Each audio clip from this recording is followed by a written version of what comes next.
Hi friends, ఈ వీడియోలో నా నైట్ డైలీ రొటీన్ చూసేయండి. రోజు నాకు 6 నుంచి పని ఉంటుంది అన్నమాట. హడావిడిగా పొయ్యి మీద కూరేసి పొయ్యి మీద నీళ్లు పెట్టా బాబుకి స్నానం చేపిద్దామని. కర్రీ అయిపోయిన తర్వాత బాబుకి స్నానం చేపించాను ఫస్ట్. తర్వాత స్టార్ట్ చేసా చపాతీ చేయటం. చపాతీ చేయాలంటే చాలా ప్రాసెస్, కానీ ఇష్టంగా చేస్తే కష్టమే ఉండదు. నేను చపాతీ పిండి కలిపినప్పుడల్లా అనుకుంటా ఈసారైనా రౌండ్గా చేయాలని, కానీ అది రౌండ్గా తప్ప అన్ని షేపుల్లో వచ్చింది. ఎందుకో ఇంకా మన వల్ల కాదులే అని ఎలా చేస్తేనేమి పోయేది పొట్టలకే కానీ చేస్తా.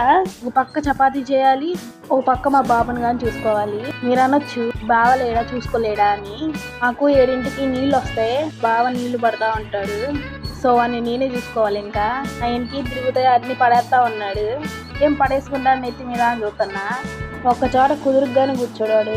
నేను పని చేసుకుంటున్నా నన్ను కదిలిడాడు. నన్ను తప్ప నీటిని కదిలిస్తాడు. వాడు వంటగదిలో ఉంటే సర్దని అన్ని కథమవుతాయి వాడి దెబ్బకి. అలా ఉంటుంది వాడు పని చేస్తే. ఓ పక్క నేను చపాతీ చేస్తున్నానా, కుదురుగా ఆడుకునేవాడు ఆడుకోక ఇంకా కింద దిగిపోయాడు మెట్లు దిగి. ఏం చెప్తా, ఇంకెలా కాదు నేను మా మావయ్యని పంపించిన, మావయ్య పట్టుకోపోవాడిని అని. మా మావయ్య పని నుంచి ఇంటికి రాగానే కాళ్ళు కానీ కడుక్కునేడు అట్లీస్ట్. ఆగురా అన్న అసలు ఆగడు. వాళ్ళ తాత ఎత్తుకోవాలంట వచ్చి రాగానే వాడిని. కొంతసేపు కానీ కూర్చొనిడు. పని నుంచి ఇంటికి రాగానే అటు పోవాలంటాడు, ఇటు పోవాలంటాడు, కింద తీసిపోమంటాడు. అసలు తాత మనవాడిది బాండింగ్ చాలా బాగుంటుంది వాళ్ళిద్దరిది. అంటే మా మావయ్యని పంపించా కిందకి. మా మావయ్య ఒక ఆట ఆడుకుంటున్నాడు. వాడు ఉరుకుతా ఉన్నాడు రోడ్డు మీద పడి. ఇంకెలా కాదులే అని మా మావయ్య నన్ను కేకేశాడు, నువ్వు వచ్చి పట్టుకుందురా అని. ఇంతలోకి నేను కిందకి వెళ్ళేలోకి పక్కింట్లో నుంచి అటుకులు తీసుకొచ్చుకుంటున్నాడు దొంగ. అరే ఏంట్రా ఇది అంటే పక్కింటి ఆంటీ పిలిచి పెట్టిందంట. చూపిస్తున్నాడు వాడు చెప్పలేడు కదా ఇప్పుడే. తాతకిరా అంటే ఆహా ఇవ్వడంట అస్సలు. అని తీసుకొని పైకి వచ్చేసాను ఇలా కాదులే అని. తిరంగానే మా బాబుకి టిఫిన్ పెట్టా. తర్వాత ఇంకా నేను ఫ్రెష్ అయ్యి వచ్చాను. అద్దం ముందుంటే చాలు, కొంచెంసేపు అద్దానికి అతుక్కుపోతా. నా ముఖంలో ఏం లేకపోయినా నా ముఖాన్ని గుచ్చి చూసుకుంటా. ఇప్పుడే కొంచెం ప్రశాంతంగా ఉంది. నైట్ ముఖానికి ఏం పెట్టను, కొంచెం తిలకం కొంచెం కుంకుమ అంతే. అంతకన్నా ఎక్కువ పెడితే మా బాబు పీకి నువ్వుతురు పక్కకి. ఇప్పుడు ఇంకా పట్టు పడదాం జుట్టుని.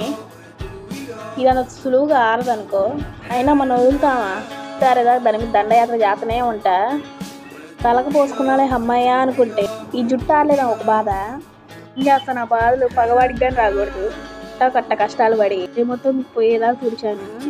ఇప్పుడు కొంచెం అద్దం ముందు స్టిల్స్ ఇవ్వాలన్నమాట, ఎలా ఉందా అని. మనకు కొంచెం సోకులు ఎక్కువ, చూసి దడుచుకోమాకండి. ఇంతలోకి రానే వచ్చాడు మా బాబు చీక్కోవడానికి ఫోను. అయినా మనం వదులుతావా. బాబుకి అన్నాన్ని చూస్తే పగవాన్ని చూసినట్టు అంత ఏడుపు వచ్చింది. నీ తినను అంటాడు, నేనేమో నువ్వు తినాలి అని పెడతా. వాడి మాట వాడిది. తినను అని దిగుతున్నాడు. ఇంకా నా వల్ల కాదు అని. అయినా నేను వదులుతాను, వదలగా అట్ట. నేను పోయిన వాడు ఇడిపితా. మా వాళ్ళ అది అసలు కళాకారులు వేసిండు బయటికి. ఏంట్రా అంటే ఏడుపు. బాగా ఏడితే అన్నం పెట్టదలే మమ్మ అన్నట్టు ఏడుస్తాడు. కూర్చోంగా అది చెప్పి మాయవిచ్చి 2 ముద్దలైనా పెట్టాలి అని నేను. వాడేమో అసలు ఇంకా కొట్టినట్టే ఏడుస్తాడు. ఇంత కాదని బండి మీద కూర్చోబెట్టిన. అయినా కానీ అసలు వాడి బాధ వాడిది. అసలు ఎవరు పట్టించుకోరు అన్నట్టు చూస్తాడు.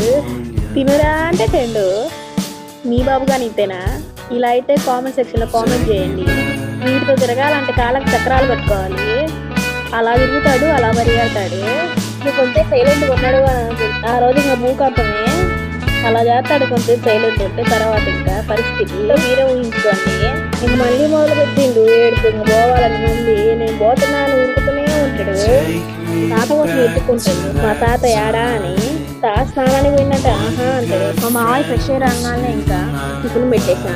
ఒకేసారి ఇంకా నేను పెట్టుకుంటున్నా టిఫిన్. ఇప్పటికే టైం 9:30 అలా అయింది. ఇంకా మనకి కెమెరా ముందుంటే అలా ఉన్న కొద్ది దేశాలన్నీ బయటకు వస్తాయి. పెట్టుకొని కూర్చున్న టీవీ చూద్దా తిందామని. అంతలోకి మా బాబు వచ్చింది. నేను ఏడ చూసే టీవీ. మా బాబుని ఎత్తుకున్నా నిద్రపుచ్చుదామని. పోరా నా నిద్రపోట్లా. టీవీ తిప్పుతున్నా కానీ నిద్రపోట్లా వాడు. మళ్ళీ ఆవులెత్తాడు. ఫ్రిడ్జ్ మీద ఏదో ఉందంట, ఫ్రిడ్జ్ కళ్ళు చూపుతా ఉన్నాడు. ఏంట్రా అంటే అన్నీ కావాలంటాడు. ఇంకా ముచ్చటైతే ఇంతే. Like and share, subscribe to SNS Talks.